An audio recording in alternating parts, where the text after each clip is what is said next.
encerrando o nosso mês da Reforma Protestante, encerramos esse tema, e ficou aquela placa vermelha o mês inteiro ali, para quem prestou atenção.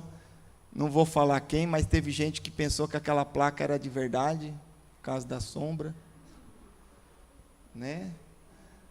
E enganou algumas pessoas, talvez. Que bom, o desenho ficou bom, né? Reforme-se. Este é um escrito, um tempo, um verbo com uma ordem para que eu e você se reforme. Gente, falar da história, que pena que o nosso professor de história não está aqui hoje, mas temos outros professores e mestres também. Por que a gente estuda história? Para que a gente conheça as nossas origens, conheça o que aconteceu com o nosso país, com o nosso Brasil, com o nosso mundo, e que a gente aprenda as coisas boas e não repita os erros. Para que a gente evolua no pensamento. E ficar parado, estagnado há 500 anos, que graça tem? De que valeu?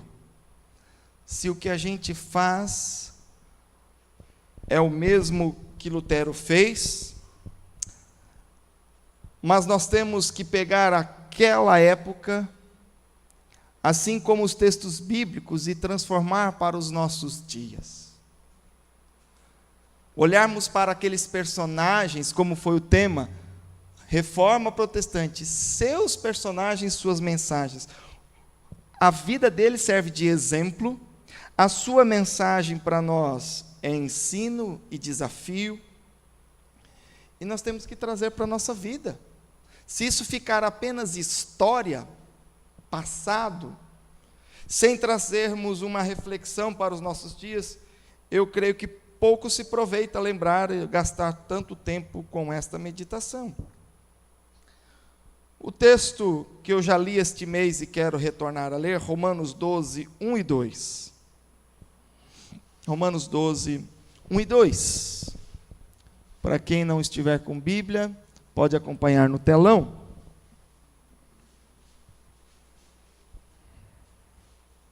Porque reformar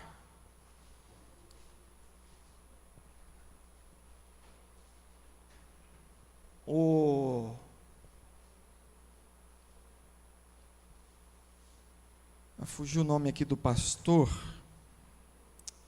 daquele calvinista que está famoso na internet, me ajuda aí, Paulo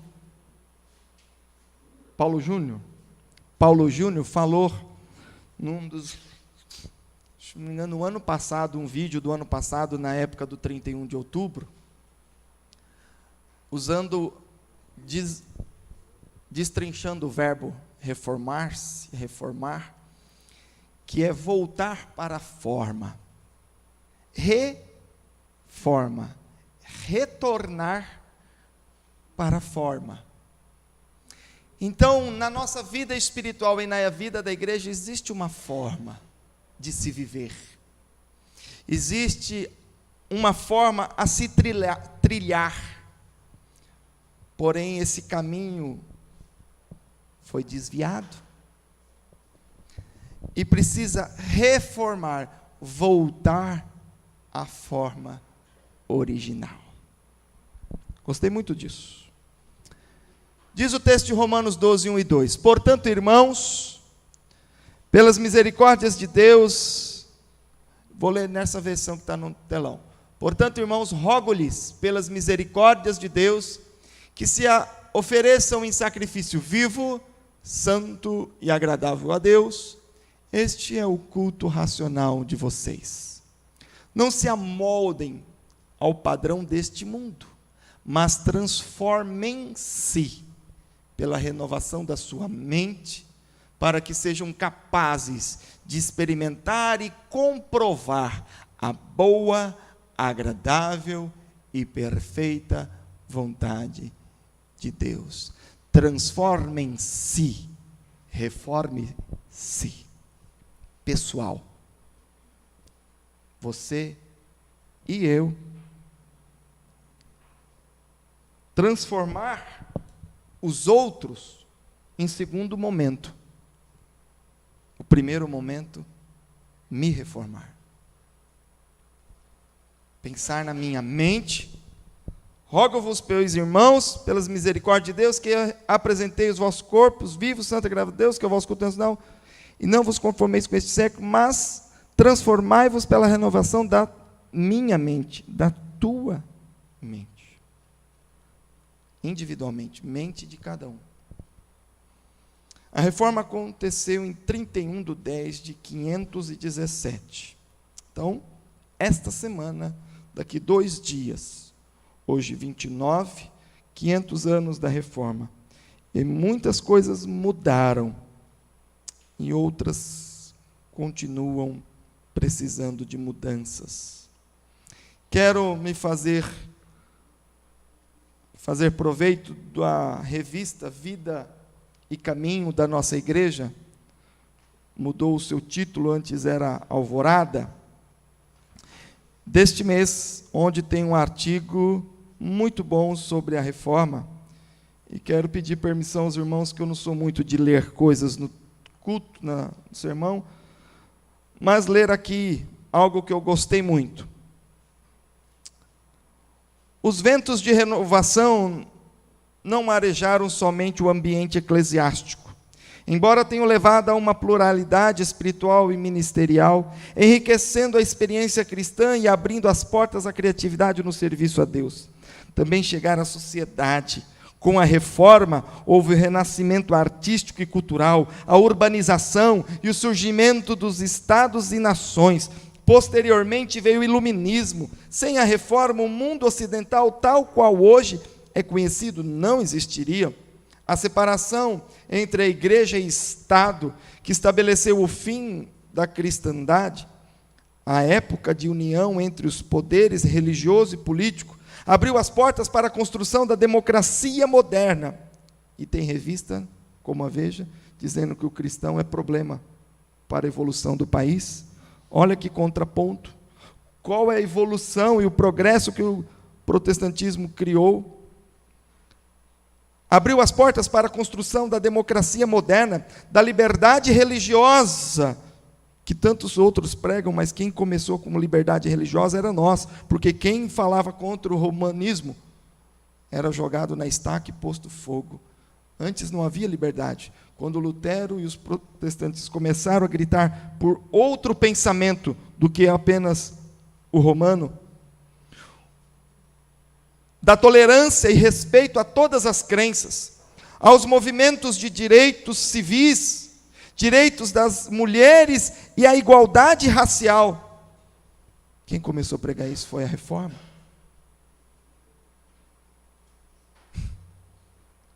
E outros todos nos acusam de não sermos isso. Essa é a alma do protestantismo, da tua e da nossa igreja, da minha igreja. Glória a Deus por isso. Ao reconhecer que a fé e a razão não são necessariamente inimigas, as ciências e o conhecimento puderam se desenvolver. Até as ciências nunca foi deixada de lado pelos reformadores, mas lutaram por tal. Essa é a reforma que nós temos que ter em mente, uma reforma que transforma, que reforma as vidas e até mesmo uma nação. O poder da reforma é tão grande que passou 500 anos e nós estamos aqui celebrando, cultuando e reaprendendo com os ensinamentos, com as mensagens que aqueles homens nos deixaram. Infelizmente, alguns efeitos colaterais, que está aqui no artigo da nossa revista. Apesar de muitos avanços sociais e do retorno a uma espiritualidade observada na Igreja Apostólica, mesmo após 500 anos, há problemas não resolvidos, e outros que surgiram ao longo dos séculos. Um deles diz respeito justamente ao sacerdócio universal. Apesar da maior abertura, essa não é uma realidade plena. o que faz com que muitas denominações sofram com uma desmedida institucional e o chamado clericalismo, a valorização excessiva dos ministros ordenados e a redução do papel dos leigos. Martinho Lutero e seus companheiros, sacerdócio universal, todos são iguais perante Deus, podem exercer ministérios diferentes. Por que que muitos pastores da nossa igreja hoje estão deixando até mesmo os ternos? Eu sou muito mais adepto à questão da temperatura, que a nossa região é quentíssima e, porém, não sou muito calorento. Esse, para mim, é o principal fator. E o segundo fator, porque para mim, terno não é sinal de santidade. Se fosse assim, o deputado federal era tudo santinho. Político no Brasil era tudo santo, porque a unção está no terno. E não é isso. Porém, a gente vê que tem pastor até usando o terno para ungir as pessoas, né? Muito bem. Então, a roupa, às vezes, diferencia quem é o santo e quem é os normais. Muito mais na igreja romana. O protestantismo tirou aquelas vestimentas todas e colocou apenas um terno, mas mesmo assim é uma diferença. Quanto mais igual nós formos, quanto mais gente nós nos entendemos, melhor. Outra é a facilidade com que as igrejas se dividem em nossas denominações, são criadas a cada momento, infelizmente. Assim, com a livre interpretação das Escrituras, permitiu o combate às heresias. Lógico, vamos ler as Escrituras, sola Escritura, e vamos voltar à palavra de Deus. Acabou permitindo também o surgimento de novas heresias, porque com a Bíblia na mão de todos, cada um lê do seu jeito. Há um grande erro no relativismo moral e doutrinário, tanto quanto há no fundamentalismo, que confunde rigidez moral com espiritualidade. O Estado laico é independente de qualquer confissão religiosa, porém a fé deve levar os crentes a participar da vida pública como cidadãos, o que transforma saudavelmente a sociedade, e não a se afastarem ou serem compulsoriamente afastados dela. São essas dificuldades que fazem com que muitos clamem por uma nova reforma nos dias de hoje. E faço do escritor minhas palavras. Precisamos de uma nova reforma. Diz o pastor amigo meu de Curitiba, de Londrina, perdão, Júlio Zabatiero: igrejas precisam sempre se reformar na busca pela fidelidade ao Senhor. Não vacilemos em desviar dos caminhos do Senhor. Essa é uma introdução do que diz respeito ao que a reforma proporcionou e do que ela tem que continuar proporcionando: mudar vidas, mudar a igreja, mudar nossas vidas e mudar a sociedade. Mas eu creio que se nós não mudarmos a nós mesmos, a começar em nós, reformar-me, Senhor, Senhor, reforma-me. Eu não quero ser mais o mesmo. Ezequiel 11:19. Vamos abrir? Ezequiel capítulo 11, apenas o verso 19. Nos ajuda com o texto de Romanos. Ezequiel 11:19 nos diz que, diz o Senhor: dar-lhe-ei um coração, um só coração, espírito novo porei dentro deles, tirarei da sua carne o coração de pedra, e lhes darei coração de carne, para que ande nos meus estatutos, e guarde os meus juízos, e os executem. Eles serão o meu povo e eu serei o seu Deus. Ezequiel 11, 19 e 20. Irmãos, se nós não arrancarmos o nosso velho coração de pedra, pecador, se não renovarmos a nossa mente e o nosso coração, coração orgulhoso, se não nos convertermos ao Senhor, tirar o coração de pedra é onde não pode ser mudado, moldado, moldar. Se no caminhar da vida nós fomos moldados diferente, precisamos remoldar conforme a palavra de Deus, conforme os juízos do Senhor. E é Deus quem faz isso em nós. Precisamos de uma nova mente e um novo coração diante do Senhor. Primeiro item, para que nós nos reformemos, mudar a nossa mente com a mente de Cristo e com o coração moldável. Isso, moldável nas mãos de Deus. Para que Deus possa moldar. Coração orgulhoso, Deus não quer. Deus quer um coração quebrantado.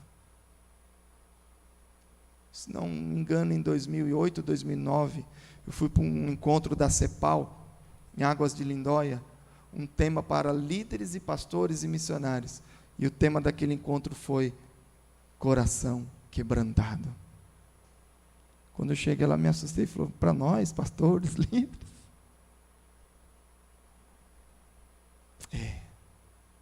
Começar em mim, quebra corações. Amém? Segundo assunto, e nós vamos correr, porque tem uns par deles. Hoje não é presbiteriano de 3 pontos, não. Reforma-se já na família. Irmãos, e reformar, remodelar, é voltar para a forma divina. Então, em Gênesis, seu primeiro livro da Bíblia, 2:24, eu vou ler rápido porque você conhece. Por isso, deixa um homem, pai e mãe, e une a sua mulher, tornando-se os dois uma só carne. O que é reformar a família?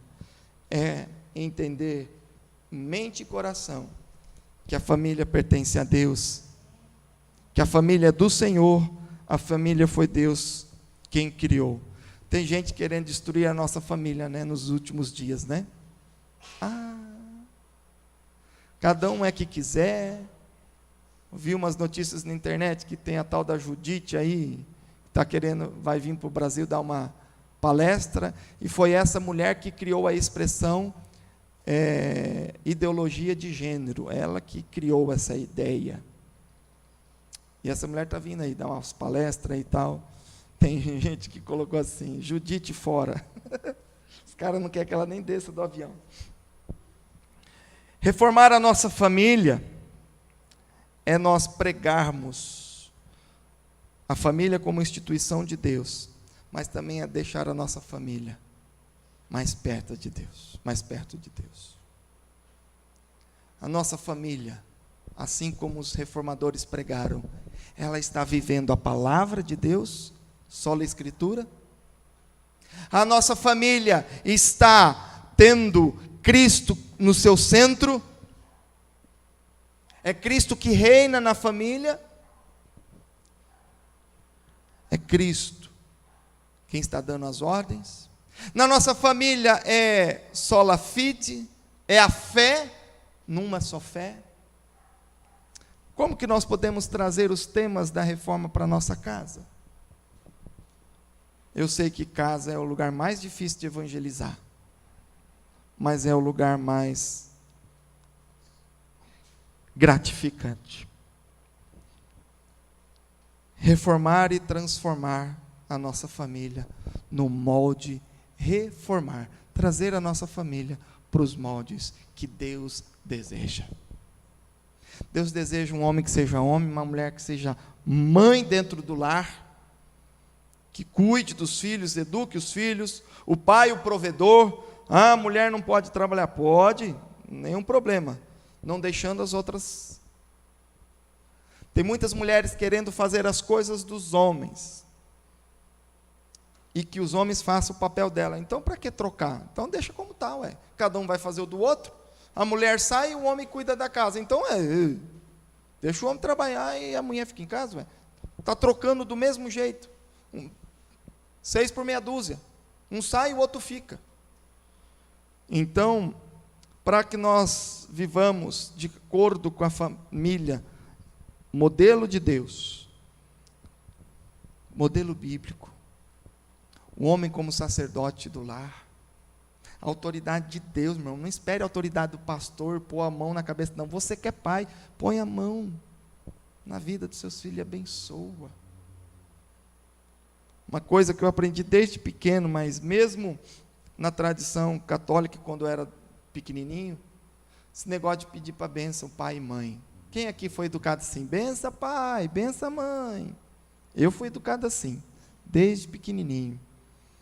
E chegou uma época que na minha adolescência eu achei isso sem graça. Eu pedi para isso para meu pai não, coisa que vergonha. E hoje, como pai, gente, como isso é bom. E eu tenho buscado ensinar aos meus filhos. Não é a benção que eu sou um santão, não. Mas é o respeito, a autoridade do pai, respeito à autoridade da mãe. Pai, me ajuda a dormir bem, abençoa eu para eu ter uma noite. Filho, Deus te abençoe. É um momento de proximidade, pai e filhos. Irmãos, vamos restaurar os princípios de Deus para a família. Homem, varão, sustentador, que cuida da esposa. A esposa, o que diz a palavra, o elo mais fraco, parte mais frágil. E o homem é quem conforta, quem consola. Isso foi Deus que criou, isso não é machismo. Eu não vejo isso como machismo. A Bíblia não é machista. A Bíblia é inspiração divina. Reforme-se já no trabalho. Quero ler o Salmo 128, 1 e 2. Salmo de número 128, que muitos de nós gostamos. 128, apenas o verso 1 e o 2.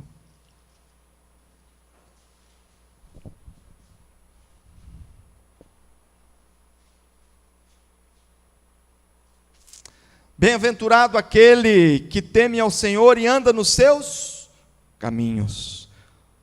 Do trabalho de tuas mãos comerás, feliz serás e tudo te irá bem. Amém? Reforme a mente para a qual você trabalha. Nós somos educados nesse capitalismo e consumismo.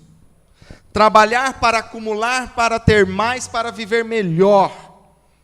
Mas não é isso que a Bíblia fala. A Bíblia nos ensina que devemos trabalhar, só que a alegria do trabalho só vai ter quem teme ao Senhor.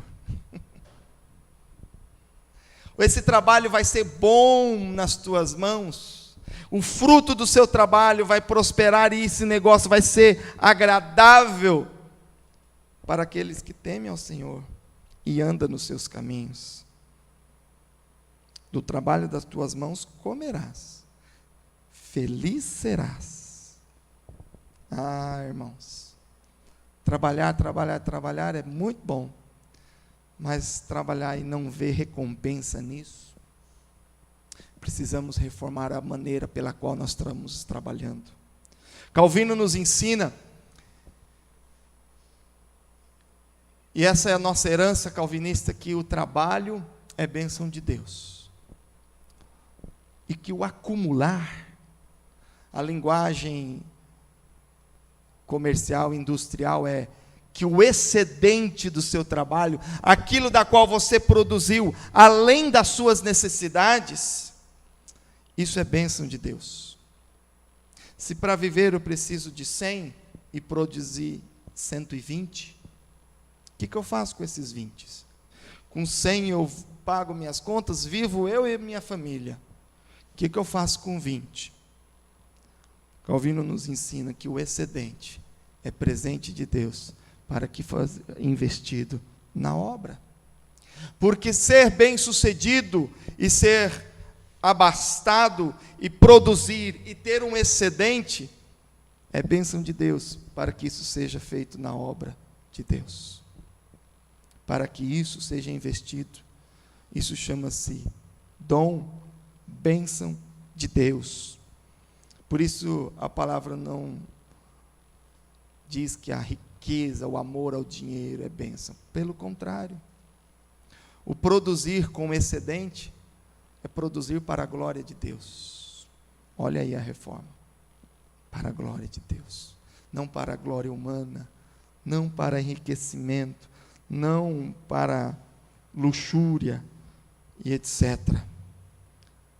Calvino crê que ser rico é um dom, bênção de Deus, para assim poder abençoar e prosperar o reino.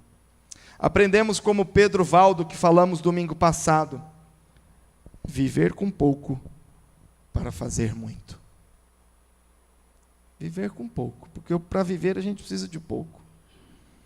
E que assim a gente possa fazer muito com aquilo que temos na mão.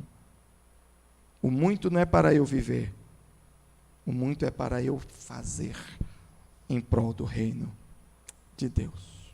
Amém?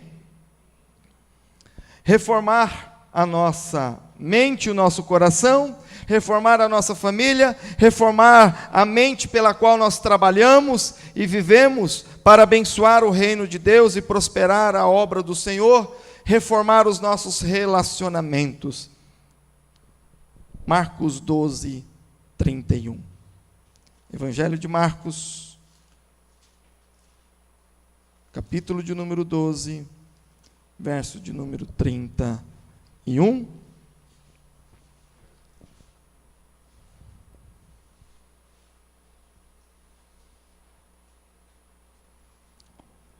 Marcos 12, 31 diz do segundo mandamento do nosso Senhor Jesus. O segundo mandamento é: amarás o teu próximo como a ti mesmo.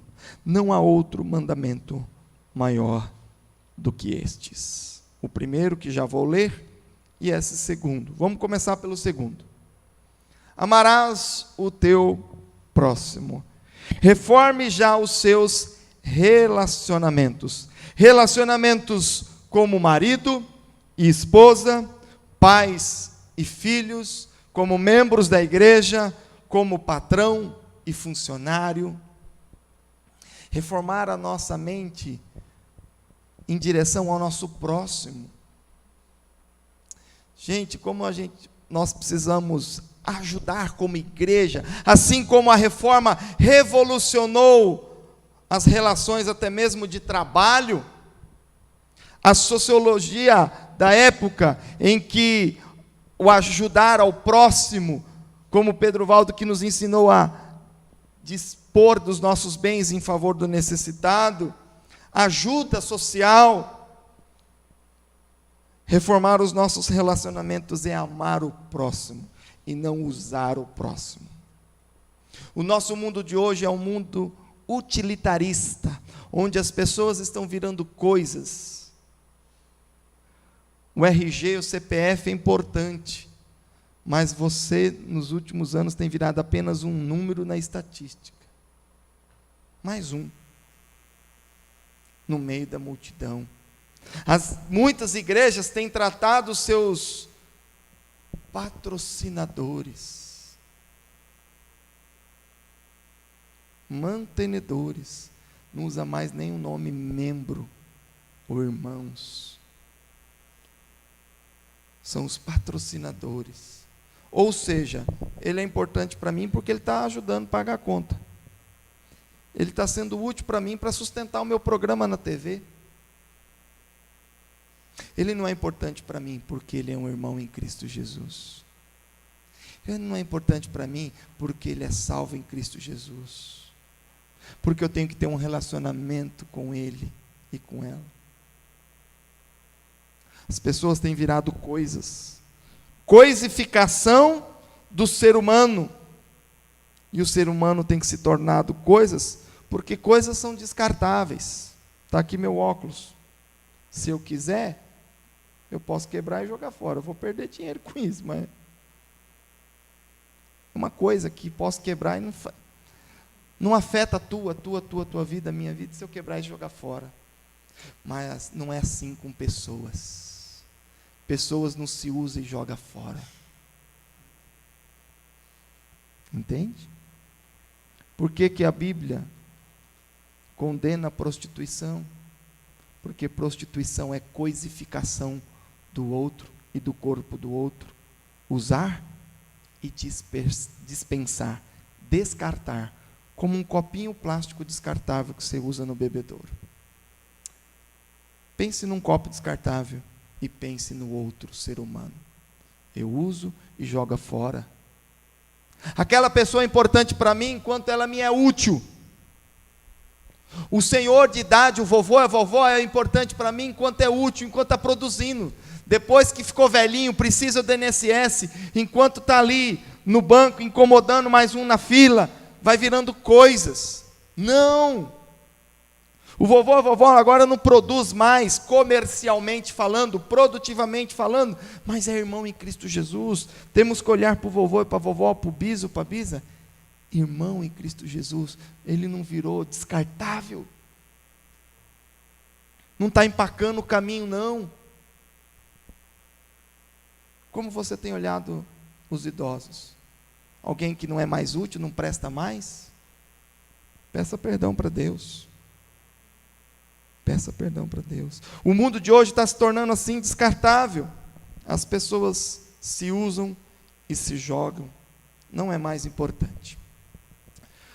Quinto e último, reforma-se com Deus. Tudo isso tem a ver com Deus, lógico. Reformar para voltar a família diante de Deus, reformar para que o meu trabalho, os meus relacionamentos familiares e empregatícios sejam de acordo com a palavra de Deus, voltar à forma que Deus quer para nós, a nossa mente e o coração estejam voltados para Deus. Mas eu quero me intensificar mais nesse tema. Reforme-se já com Deus e no culto para Deus. Meus irmãos, as nossas igrejas protestantes, e eu vou dizer até mais evangélicas, porque protestante, graças a Deus, ainda vai bem. Mas o evangélico, de um modo geral, está precisando de uma nova reforma. Meu amigo pastor Cristiano Fiore, da primeira IPI de Curitiba, foi citado nesse artigo da revista, e terminou o artigo com a frase dele, que eu gostei muito. Reformar não é somente possível, mas totalmente necessário, começando por evangelizar novamente os evangélicos. Evangelizar novamente os evangélicos. Esse é o maior desafio de nós pastores. Evangelizar os que já se diz e se consideram crentes, porque eles não sabem mais o que é culto. Culto não é isso que você vê na televisão. Culto não é o que muitos têm visto pela internet. O que eu tenho visto na internet é muito mais um centro de umbanda do que um culto cristão. Precisamos reformar a nossa igreja para que volte ao encontro com Deus, com Cristo. As nossas igrejas evangélicas por aí têm sido um encontro do ser humano com ele mesmo. Eu gosto muito de estudar da psicologia, gostaria de estudar muito mais, mas culto e sermão não é um estudo psicológico. Utiliza das ferramentas, mas não é ela pura em si. Eu prego Cristo e a palavra dele. Eu não prego outro nome. Buscar a Deus, como diz Marcos 12:30. Amarás, pois, o Senhor teu Deus de todo o teu coração, de toda a tua alma, de todo o teu entendimento e de toda a tua força. Eu inverti. Primeiro falei de amar o próximo. Mas o primeiro mandamento é amar a Deus. E nós temos que nos reformar, voltar para essa forma de amar a Deus no culto e fora do culto. Tem muita gente amando a Deus de palavras no culto. Não só o pastor que prega e fala, mas gente que quer demonstrar no culto uma adoração a Deus, da qual não é de todo o coração, não é de todo o entendimento e não é de toda a força, mas parece de toda a ignorância, de toda a estupidez e de todo o emocionalismo.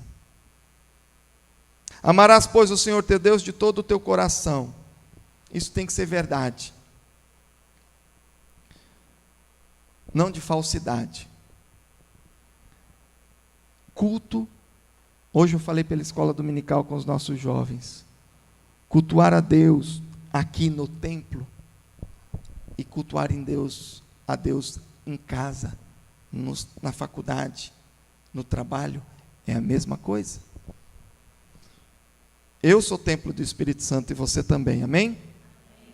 E a gente adora a Deus aonde? No templo? Como se fosse lá no Antigo Testamento? Não é no templo que se adora a Deus? Sim. Então, onde você vai, você é templo do Espírito Santo. Então, você tem que adorar a Deus o dia inteiro, 24 horas por dia, 365 dias no ano, ininterruptos. Antes se adorava a Deus no templo, no Santo do Santo, mas graças a Deus em Cristo o véu se rasgou, e agora você é templo do Espírito Santo, adore Ele o dia inteiro e todos os dias. Hoje cedo nós falamos na escola dominical sobre roupas, modas, piercing, roupa justa, decotes, saias e etc.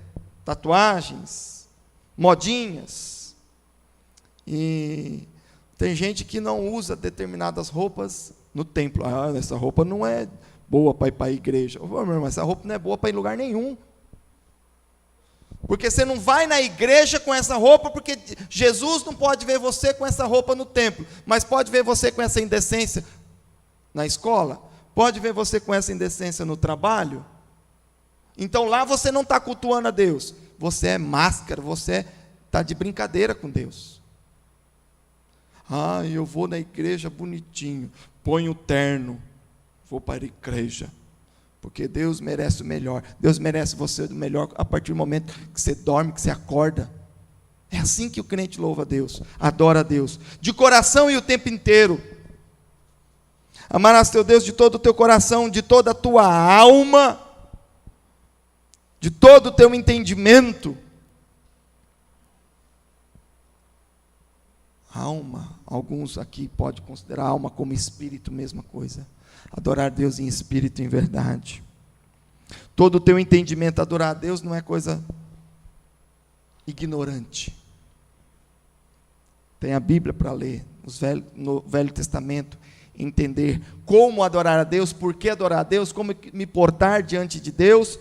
Adorar a Deus com entendimento, estudar.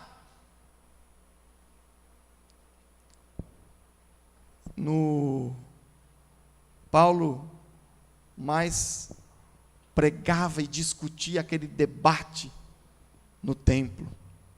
Jesus ia para o templo desde os 12 anos de idade e ensinar no templo. Entendimento. A gente vê de estudo bíblico desde aquela época. Paulo falando que era dos maiores estudiosos do judaísmo. Se orgulhava disso, né? Estudar, entendimento. Tem gente que acha que é pegar a Bíblia e pregar. Acha que para a igreja fazer de qualquer jeito, porque eu estou sentindo. Não, irmão, faça a coisa certa e sinta a coisa certa. E de toda a tua força. Irmãos, adorar a Deus com toda a força. Buscar a Deus com toda a força.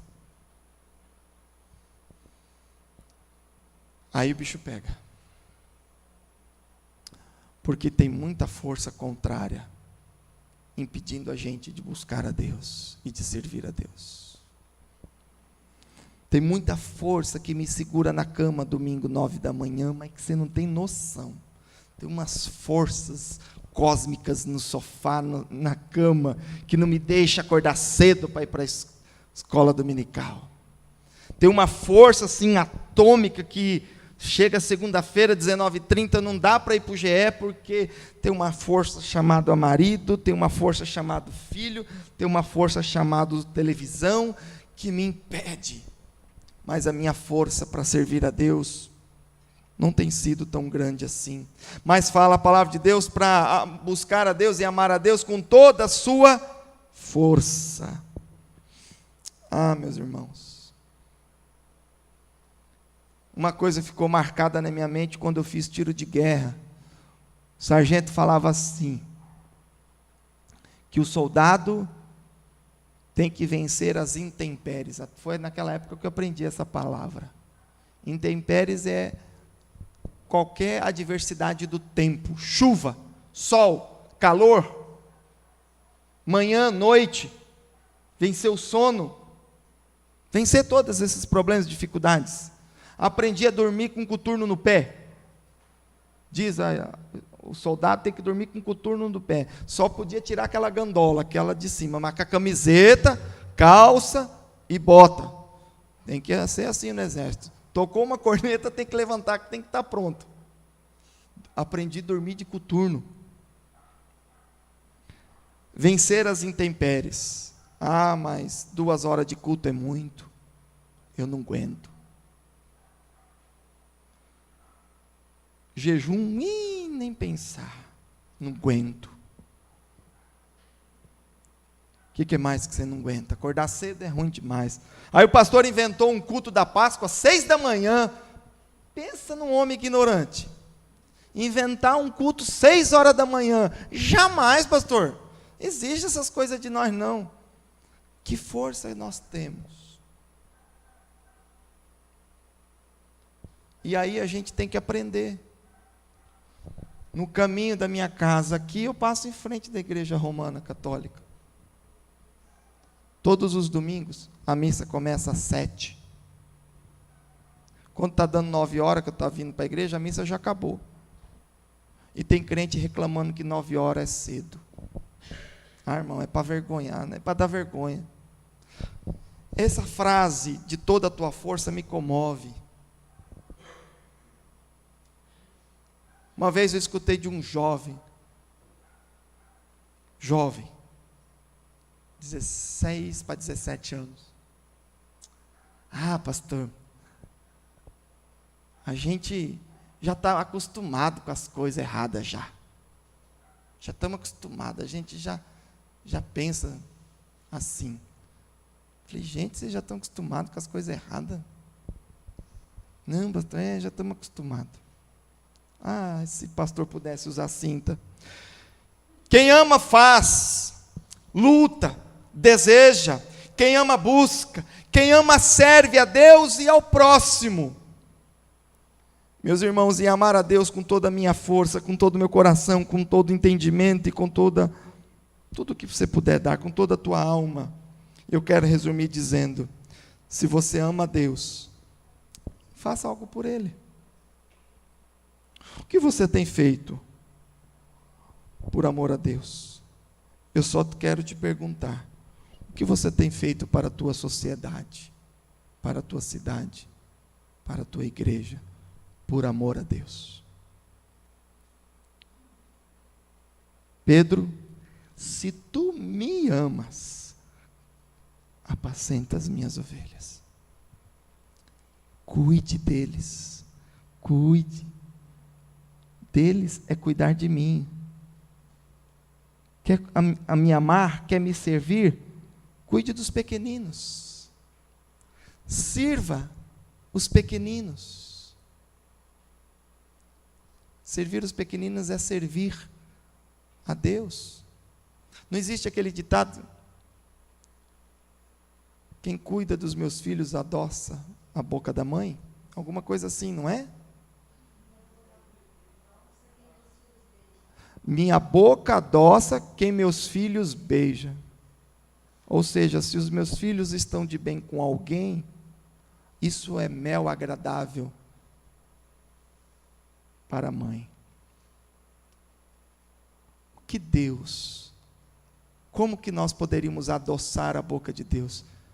Pregando o Evangelho, cuidando do necessitado. E Deus está falando, olha, eles estão adoçando os meus lábios, usando a comparação desse ditado popular, porque eles estão cuidando dos meus filhos.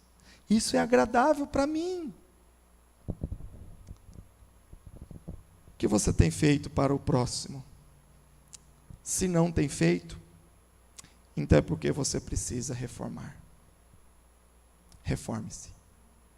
Reforme sua mente, reforme seu coração, reforme sua família, reforme seu trabalho e principalmente os relacionamentos com o próximo e com Deus.